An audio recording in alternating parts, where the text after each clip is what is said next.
all the time? I gave you a little handout because I just kind of want to preface this by saying that, like, I think for years we've been putting objectives and standards on the board, you know. And so today we're going to talk about really like getting into learning targets and communicating those learning targets with students. And I don't want y'all to think that I think a lot of you have been exposed to that. Like, how many people are using learning targets versus putting your objective on the board? Any schools doing that? So it's something that this kind of been talked about in our state for quite a long time, and you've probably been to other schools that are using learning targets, maybe? Not so much? Some people?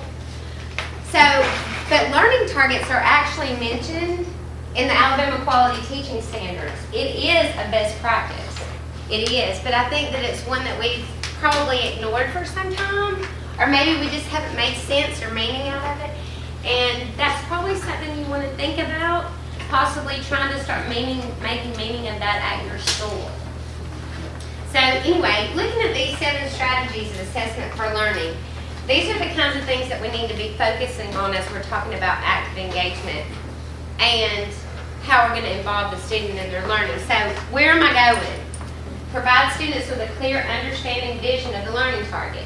Use examples and models of strong and weak work. Show them what good work looks like. Show them what weak work looks like. Give them a rubric. Define what you want. Where am I now? Offer regular descriptive feedback. Teach students to self-assess and set goals and have them do peer assessments. Those are good practices. How can I close the gap? Design lessons to focus on one learning target or aspect quality at a time. Teach students focused revision. Engage students in self-reflection and let them keep track and share their learning. They can identify, if we tell them what we want them to learn and be able to do today, they can tell us whether or not they can do that before they leave that classroom. That's a formative assessment. You got to know where those kids are. And if we're really going to close gaps and have every child grow, then we are going to have to start asking ourselves some of these questions. So if you'll go to the next page, there's 3 big ideas.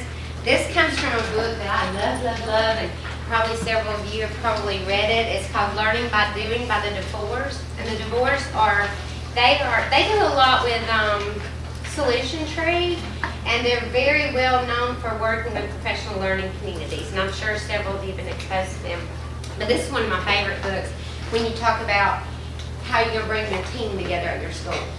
And these things, these 3 pieces of paper, I actually, as I was assistant principal of instruction, I actually made posters of these things. And you know where I hung them? I hung them in the coffee room. And when they went in the stall to the bathroom, they were hanging on the bathroom door. I always decorated the bathroom and the coffee room because that's when they're going to be sitting there making copies. It's just a way of reminding them what's important at your school. Stick it up in the coffee room.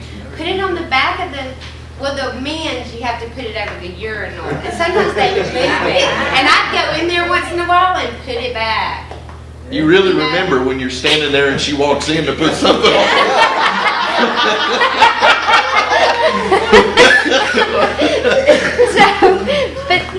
I'm too young for this conversation. And I'm going to give you all of this electronically, and then the things that y'all want, you can email me and let me know, and then I'll ask Jimmy, y'all try to find some money. But 3 big ideas. That we focus on results rather than intentions. Not that I taught it, right? That's what Dale was talking about yesterday. I taught it. I've said that before. I got to move on. I got content to cover. But we can't talk about the intention that we taught it. We got to talk about the result. Did they learn it? That's a much better question. So focus on learning rather than teaching. It's not all about me being the sage on the stage and doing everything. You got to involve kids in their learning, especially nowadays, because like we talked about yesterday, we're not raising kids to work in single row industries, where they're going to sit and just do the same thing over and over and over. Although I did that at a shirt factory one time. It was a bad experience, but I did do that for that's when I decided I'm going to find some way to go to college. I'm not going to do this the rest of my you know, so but that's not the kinds of kids that we're raising. So we've got to really focus on did they learn it, not did we teach it. And then that focusing on collaboration versus isolation. We were talking this morning, me and Chris and Jimmy, we were talking about, you know, the first time you got your job, they put you in a room, gave you some textbooks and closed the door, go at it. Keys. I remember going, and some keys, I remember going, well, where are the supplies and stuff? So, oh no, you gotta figure all that out. You know, we've got to not go in a room and close the door. We've got to collaborate with our colleagues. Like we said before, you're not going to go to a doctor that never goes to a professional learning and tries to increase their learning. I'm not going to go to that doctor. I don't want my kids in somebody's classroom that's not willing to be professional and continue to, you know, and be a learner and always finding better ways to do the things that we might already be doing well, but we can always get better at those things. And if you have the teachers, we got to find ways to get teachers to go into other teachers' classrooms because they can learn together if we can get them to collaborate, but it's got to be a safe environment, you know? And I got some ideas on that, so I'll be talking to individual schools. I'm going to set up a kind of a rotation schedule that you know when I can come, and then y'all can kind of figure out this will be a really good time for me to sit down and we can talk about like if it's some team building you need or what is it that you need at your school, where are you at, you know, and how we can get these teachers to learn from one another because they're professionals and we got to get them to work together. So that collaboration piece. And then the next page are the 4 questions. What do we want students to learn? That's what we're going to talk about today. That's your learning target. How are we going to know that they learned it? That's the formative assessment piece, and we'll do some things about formative assessment later on. What will we do if they didn't learn it? How are we going to intervene? How are we going to formatively assess? Then what are our next steps? How is it going to adjust my instruction? How am I going to reteach it? And then what am I going to do if they did learn it? How am I going to push their thinking further? You know, because it's not just about those kids that are down here. We got to grow all of them. So we got to figure out how to push those high kids too. We got to figure out how to challenge them. So that's just something that kind of set us up for where we're going. Oh, and there's folders in the middle of your table because I'm going to give you several handouts and I'll provide them electronically. But research says that you're 10 times more likely to read it if you got it in hand. So there's folders in the middle of your table that you can put all your little stuff in because I'm an organized person. So I just wanted y'all to have that so you can move it. Okay. So thinking about learning targets. Let's think about the intentional, purposeful, focused learning, and then silently reflect over this question. If a student has a clear understanding of what they're supposed to be learning, wouldn't they be better prepared to focus their efforts and to help identify areas where they're still confused?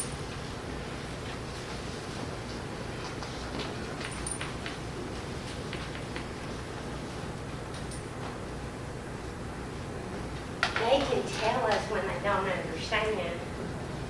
We got to have conversations. We got to have ways for them to communicate with us, even if it's that exit slip or that traffic light or that colored cup we were talking about yesterday. Those are low-level things, but that works. And Jackie, it's getting the kids involved and the teachers helping the kids get involved and taking ownership of their own learning. That's right. You know, I have been in schools where you've heard the children say, my learning target for today is. Mm-hmm. We've got it, and we're not there.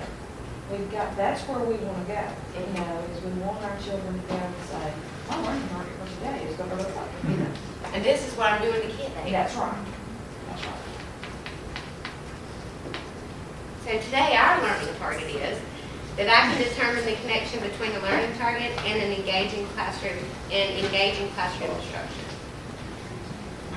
And then I want to always think about how's what we're doing and how's what we're going to ask them to do going to tie to Alabama Quality Teaching Standards. So if you look under teaching and learning, the way learning targets are going to fit is 2.5 under teaching and learning. It engages learners in developing and monitoring goals for their own learning and behavior. And 2.8 this is a big thing we're going to have to work on. There's lots of confusion around formative assessment. We got to have some conversations, and we got to come to a common understanding of what that means to us in Florence City. So uses formative assessment to provide specific and timely feedback to assist learners in meeting learning targets. That word's right there. And to adjust instruction. It doesn't say write your standard on the board. They don't know what that means. We don't even know what it means. We've had to dissect those things so that we can make sense out of them and see what all concepts are involved in one standard. So that's not going to help kids. But if we can get down to the learning target and what we want them to do, that's going to be important. And it's right there in the Alabama Quality Teaching Standards. It tells us that's a good practice. So here's some research-based strategies that have been found to significantly improve student engagement. It's sharing criteria, clear learning targets with success criteria. Now, how am I going to get there? Maybe with a rubric, you know, how are the activities going to support the learning to get to that? I'll get you a handout. He's got one right here. Excellent. You got me fixed up. Questioning, feedback, peer assessment, self-assessment, and graphic organizers. Graphic organizers are also one of the top 5 research-based strategies that move students' thinking and learning. So that is, those are very, very important things, and we're going to use a graphic organizer later today. So just take a minute, and I know that probably several of you have read Marzano, and just read this quote and just think about what this means.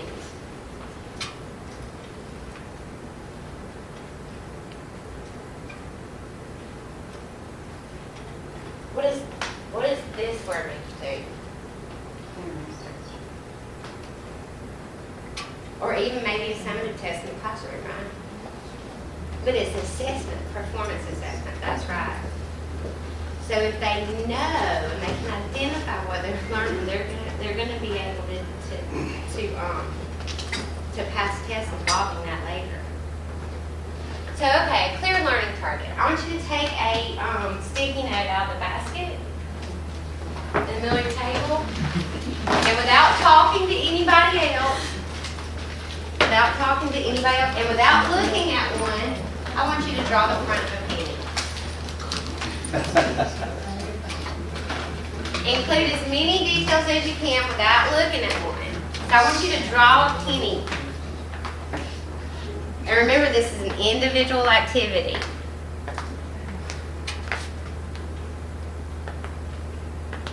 Just think about that penny that you see. You spend them all the time, or you throw them in the car because it takes too many of them. They weigh my purse down.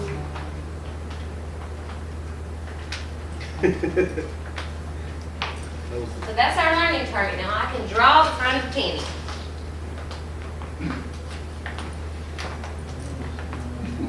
Got about 30 seconds.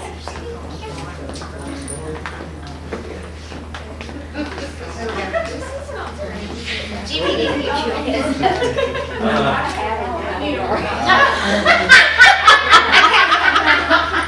When you're finished, compare with somebody at your table. Compare what your penny looks like.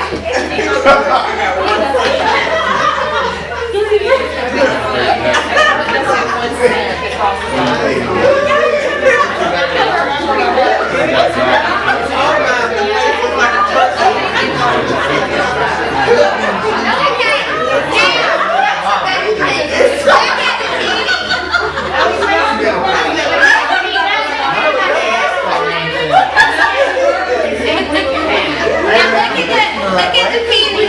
How did you do? Kind of assess yourself.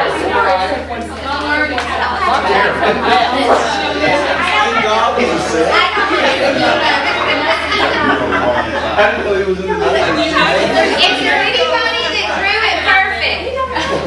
Is there anybody that drew it perfect? Okay, now, I gave y'all a learning target. I can draw the front of the penny. So now I've got some questions. First of all, I assumed you already knew what a penny looked like. You had a lot of exposure to a penny. Wow. Right? You don't know what the feeling like after all these years? We've all had pennies. Pennies been in our lives forever, right? So what would have helped you? What would have helped you be able to be more successful at drawing that penny? Because I just assumed, Man. you know, that y'all knew what a penny looked like.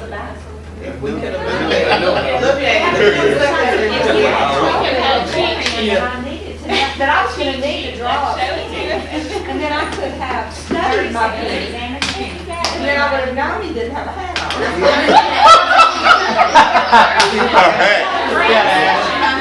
So was the learning target really attainable with the information that you had? Nobody attained the learning target because I assumed that you knew what a penny looked like because we all spend pennies, right? That's what we do with kids in the classroom. Sometimes we assume I can put this big old objective up here and you don't know what that's all about, right? You'll know exactly what all that's about because I'm going to make assumptions. What we have to do is we have to engage students. We have to activate their prior knowledge. We got to activate prior knowledge. We got to have conversations. We got to engage them with the target. We got to set up the lesson. Then we got to go through it, and then we got to formatively assess it at the end. Right? You can't just assume people know how to draw penny. Okay.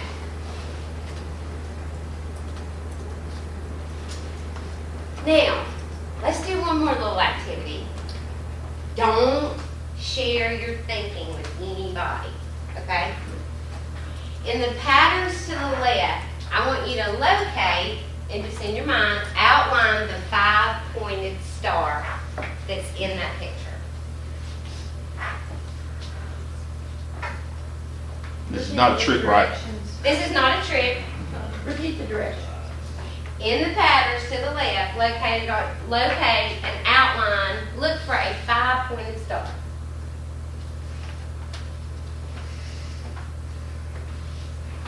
Kind of hard to do. Anybody see it? You know what, I saw it, but it went away.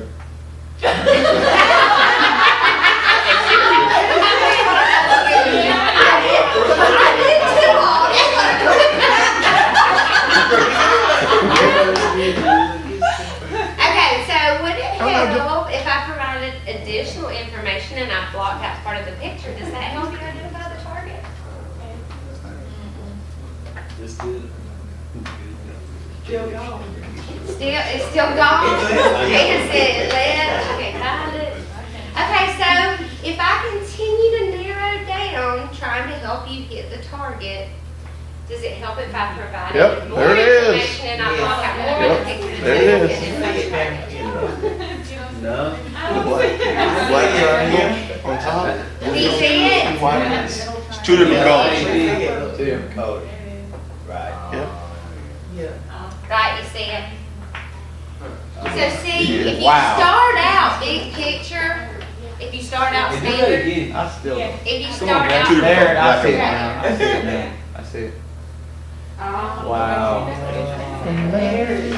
but you see, if you put a big, broad standard on the board, that's not gonna help those kids. But if you narrow it, and you think about what do I want these kids to learn and be able to do today that they could not do when they came in the door, you really narrow down to specifically what you want these kids to learn and be able to do that day, right? So look at this. Rick Stiggins, he's a leading author in assessments, and he does a lot of stuff about learning targets too, but mostly he's well known for assessment. So Rick Stiggins points out that teachers and students can hit any target that they can see and will hold still.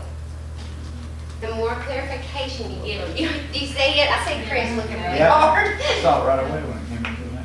After you see it, you can see it, right? But you couldn't see it in the beginning. So learning targets, again, they're statements of what we want students to learn and be able to do today. And they're most often, and I think it is beneficial if you write them in a common language. And why I can? Because what did Lynn say earlier that she said that we got to get kids to do? Ownership. That's right. We want them to take ownership of their learning. So if you say, our learning target today is that each of you can read this, I can, blah, blah, blah. It's making them think, okay, then you can say, can you do this? And they should be able to tell you yes or no, and they should be able to show you, right? So just take a second to read this little cartoon.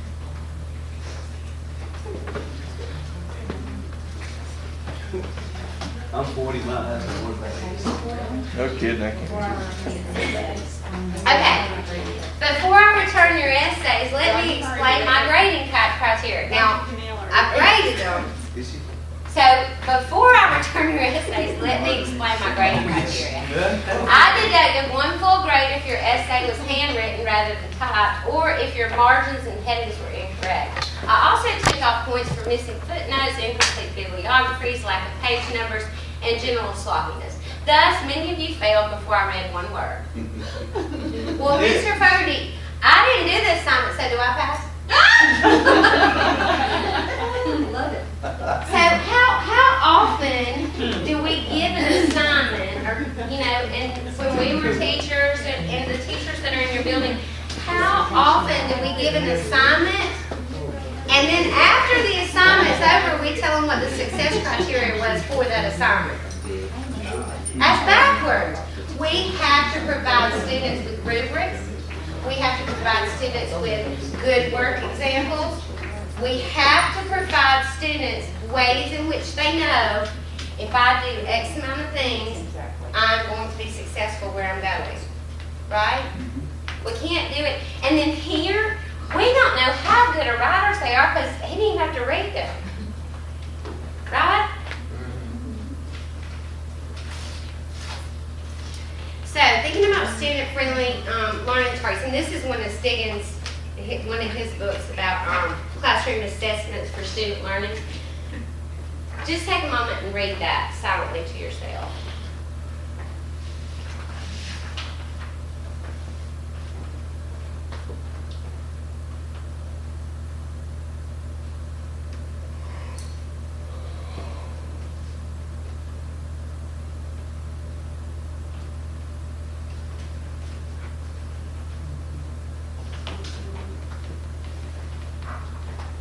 Anybody got a thought on that?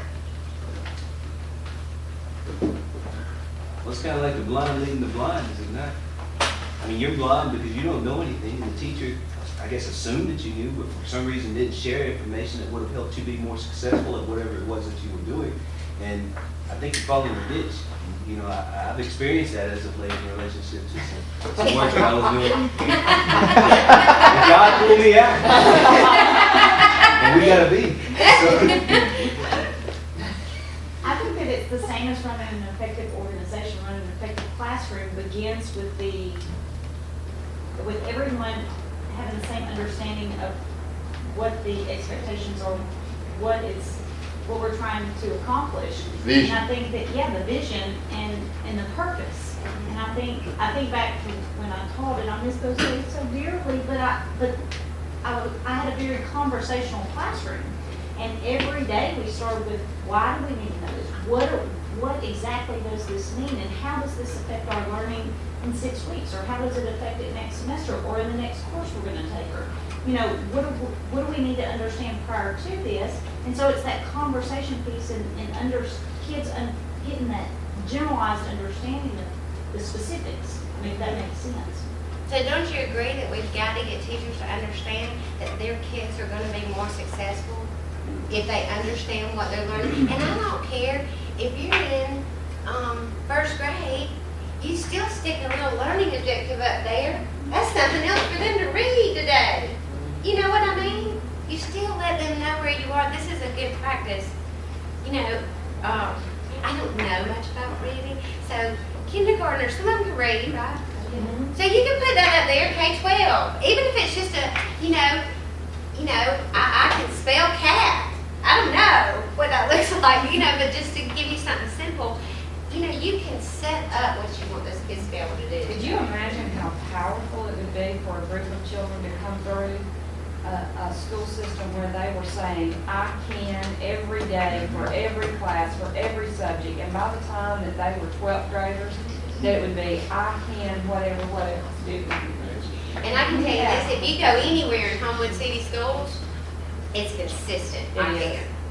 Now, if you go to Madison, you're gonna see at Discovery, they like to use I can and let's, because they think sometimes whenever they're doing like lab things that they want to say let's, you know. But I think if we really want to take ownership of their own learning, that I can is a very powerful statement. And I think that we'll be doing some things coming up, you know, like through powerful conversations and that kind of thing. And things that we do learn there needs to come back to this whole group and to all the coaches. You know, we need to continue that learning, anything that they have, and as we come back together, you know, we're going to continue to talk learning targets. And I also, my vision is if we could get the schools to do it, then, you know, maybe within your school you have some collaborative learning walks. Maybe the math teachers for, you know, 10 minutes, 5 minutes, walk in every other math teacher's class and kind of look at their learning target, because then they learn from each other, not to evaluate it, but just to go in and think, okay, that's how she wrote her target, and this is what she's teaching today, and I do that in 5 minutes. But how many times have you walked in classrooms? I know I've been in a classroom to observe thinking, I don't really know what they're doing in here. I just can't wrap my head around it. So if I don't know, and the kids are all looking confused, or half of them are asleep, it's like they don't know what they're When you doing. ask the kids, when you say, what are you learning today, and they say, I don't know. Section 5-2. Yeah. Can't you see on the board? That's Sometimes they can objective tell you what they, 5.21. sometimes, what I found in our walks, where we would ask kids what they're learning, they tell us what they're doing. Right. Yes. But what are you learning today? Well, I don't really know, I just know we've What are you taken. learning today, this worksheet? This shit's right, we got this worksheet, what's it This about? worksheet. And imagine how that will, you know, as a parent, I always ask, well, what did you learn today? And imagine Nothing. if they're Chapter going two. home. Nothing. I know. I don't know. But What imagine you if do you do today? that, Nothing. and they go home and say, this is what I learned. Yes. I can. Yeah. I can do this. This is what happened today, you know. And that would be powerful. And the teachers walking in and out of each of those classrooms to see that, you know, and even like you know, like sometimes before I was an assistant principal, I was an instructional partner, and whenever I would go into classrooms, you know, I might go in all the math classes that day, and I would record them, and then when I sat down with all the math teachers, we would kind of look at them and think of ways, you know, like nobody's name beside them or anything, and that's not the day they were going in each other's classrooms, and it was really in the beginning, kind of scaffolding too, them going in and out. We would have conversations about, you know, is this student friendly, or how can we make it more student friendly? You know, because it's not just going to happen and they're all going to write these beautiful student friendly learning targets. You know, you're going to have to scaffold to that. You know, it'll take a little time, but it'll be worth the time you put into it. So what's the connection between targets and how we assess? How do we know what they are learning and to what degree they're going to learn it? I can tell you right now, my only way to do it is formatively assess that learning target. Right. And, you know, when there was a time when we started looking at formative assessment before I looked at learning targets. And I guess that's why Jimmy and I have had a conversation about learning targets and the power of them. But if you have learning targets, your teachers are going to naturally start to formatively assess because there's something to formatively assess. You know, it'll take their thinking deeper. But like I said, you know, this is a process. I mean, it'll take us maybe 3 years to arrive, but that's okay. It's just that we got to start taking steps towards doing what's right for kids. So again, Rick Stiggins, I love him. The single most common barrier to sound classroom assessment is the teacher's lack of vision of appropriate achievement targets within the subjects that they are supposed to teach. And we can't just keep teaching stuff that we've always taught and that we really, really like it, but it moved down a grade level. That belongs to that other grade level now. We got to get away from that.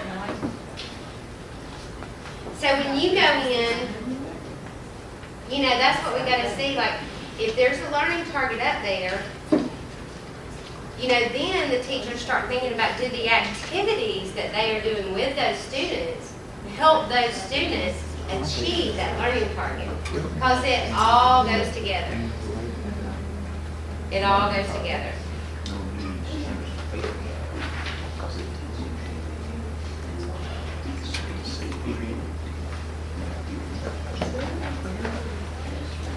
You know, do y'all hear these kind of conversations going on in your school? With teachers and with students? Are they thinking, are teachers asking themselves and their students asking themselves, where am I going? Where am I now? How can I close the gap? How will I know I'm getting there? How can I keep it going? You know, those are some of the things that we have to consider. Because you don't want to be like this. Please, Miss Sweeney, my ass, where are you going with all this? You know, have you never been in a professor's class or a teacher's class or something and you just think, what is that activity they're doing have to do with what's going on and what's the, you know, where are we going? That learning target's going to provide that roadmap.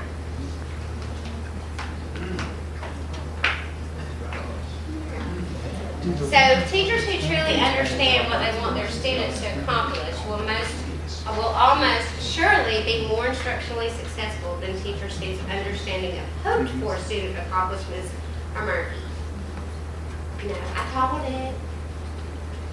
don't know why they didn't get that. They didn't know what they were supposed to be getting. It wasn't communicated.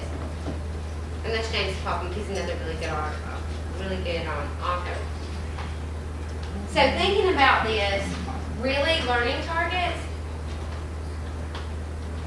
they need to be smart.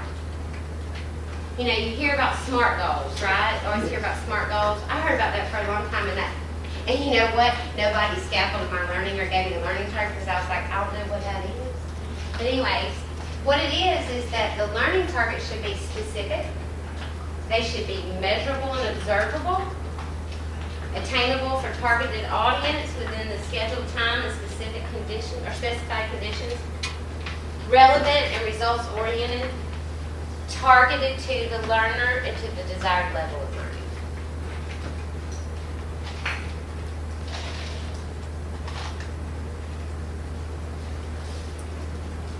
So assessment for learning, putting it into practice. And Amy, would you mind reading this for us?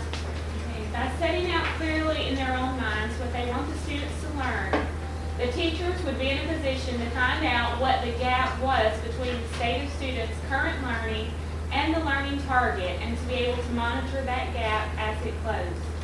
Formatively assessing learning targets to address gaps and fill those gaps prior to benchmarks and summative tests. That is intervention versus remediation. Because like we talked about yesterday, if it's May, you're not going to go back and remediate nothing. Then you're sending them on and they don't know. But if you intervene before that summative test, before that benchmark, if you know where those kids are, and if your benchmarks really align with the standards, I'm not saying you teach this test. I'm not saying that at all. But what I am saying is if you are teaching the standards, and these align with the standards, and these do too, you're going to intervene and those kids are going to be successful rather than having to remediate on the backside.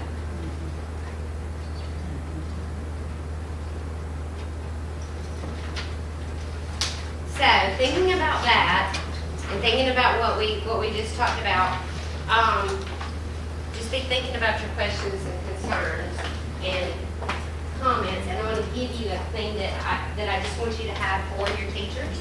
And like I said, I'll provide all this to you electronically as well, or I guess Chris probably will. I changed the Schlechte Center Edmodo group to 2014-15 PLU. That because the Schlechte training was part of our overall PLU. So that's the new group name which you all got. Sorry for all the, if you get those notifications. I turned those off a long time ago.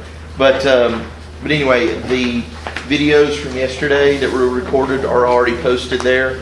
And any resources, we'll make sure and post there as well. And I can put all those on there if you want me to do that. And that's fine. Okay, so look at this. This is, actually when printed in color, it's really, really beautiful. But this is a blooming orange, and it's the new balloons.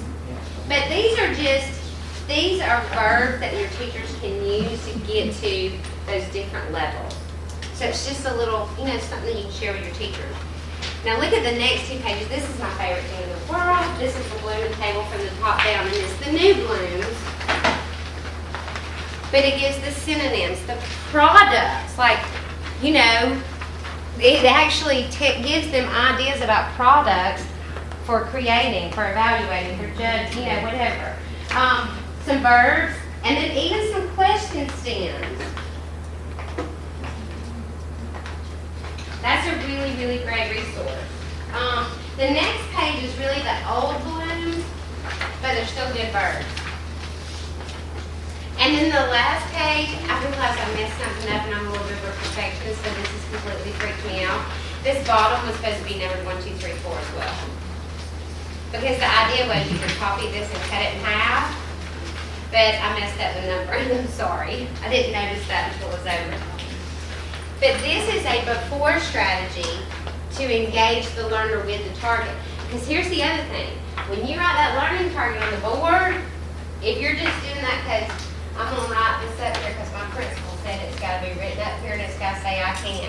But if I don't ever talk to the kid about it, then all this was a checklist item. They got to engage with it.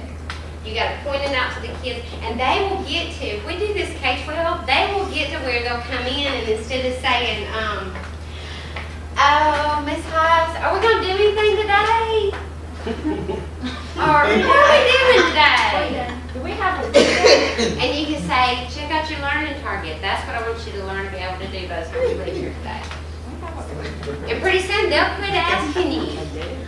They'll come in and they'll just look for their learning target. They'll know what's going on. So this is just a way, like before lesson or units beginning, ask the students to respond to the following 4 prompts. If you have the learning target there, you can say, in my own words, I think the learning target is about the following. This is activating prior knowledge, right? I already know the following things that are related to the learning target. And you don't have to use all of them. You may use one of them. I think that the following vocabulary words might be related to this topic. I've had the following personal experience that will help me achieve this learning target. That's involving the student. So that's an idea for a before strategy. So when and if you get ready to do this with your faculties, this is a good first step about engaging with the learning target. So that's just some resources for you. So we're going to take about, let's see what time. Oh, good, I did that fast. Yay! Let's take about a 15-minute break. And what I would like for you to do is there's Post-it notes that are in the middle of your table. And if you have any questions or comments or concerns, there's a parking lot in the back of the room. But let me tell you about the parking lot. You can do these online too. There's all kinds of apps where you can have sticky notes online and you can set up different things. We're going to do something later digitally. But I know some of the teachers are a little less reserved. I hear that there's only 6 iPads in the classroom at the elementary level. But this is a really great way to get responses. And these 3 things can be anything, but you call it a parking lot. Now, the first time I did this with a group of administrators, no, I was with a group of teachers. I did it with a group of teachers, and one teacher actually told me that the parking lot needed painting. She'd been on her laptop the whole time, and she didn't know what was going on, but she thought that I was looking for comments about the parking lot. And although this one needs to be striped, don't tell me that. Thinking about your learning today and how it furthered your thinking. Tell me what questions you might still have that we need to talk about in future meetings about learning targets. Tell me comments. Tell me maybe what you already know, or how you feel about this, or if you think it's beneficial, or a concern of this is going to freak my teachers out. So if you have a question, comment, or concern, write that. We'll come back at, what time is it? 36? Okay, let's do 46 to be safe. I'd rather finish early than late. So we'll take about a 10-minute break.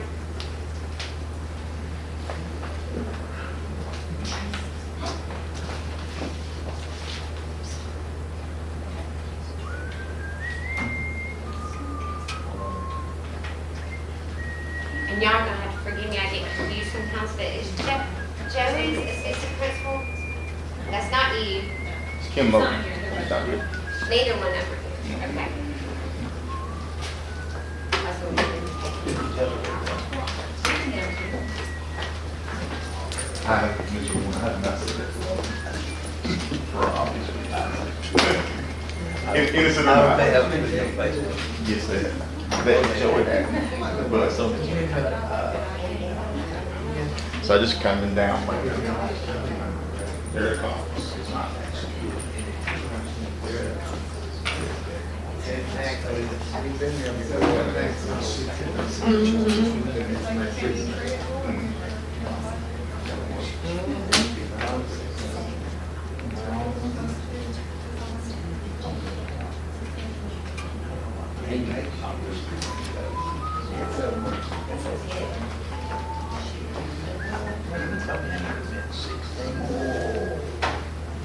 I didn't hear that conversation.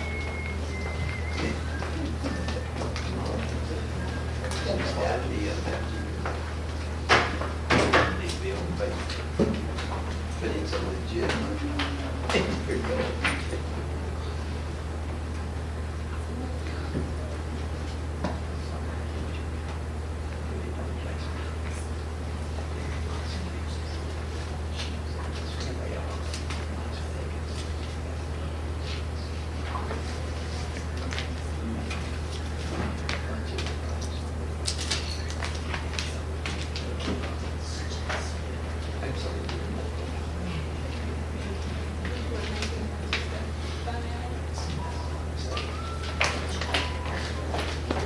They fixed, you don't do that next, did they, Rod?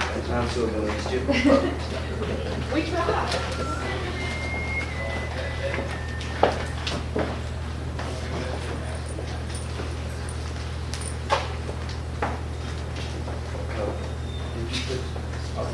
Be repaid.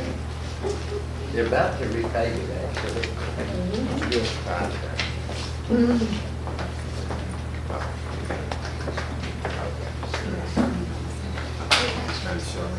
No, sir. If I could be here in 3 button, I would be. So, Well, keep her in going the right way. I did. This person could have had on it. I just think that that's happening. That's fine.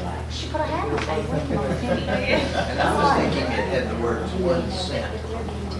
Well, and here's my thing, she said draw the front of the page. How do you know which side it's this? Oh, look at you. But like, Heads or tails, so Challenge the teacher. I got it. That's nice. well, because I had to look into I got stopped everybody else's recording, did I? song, and I thought, Robin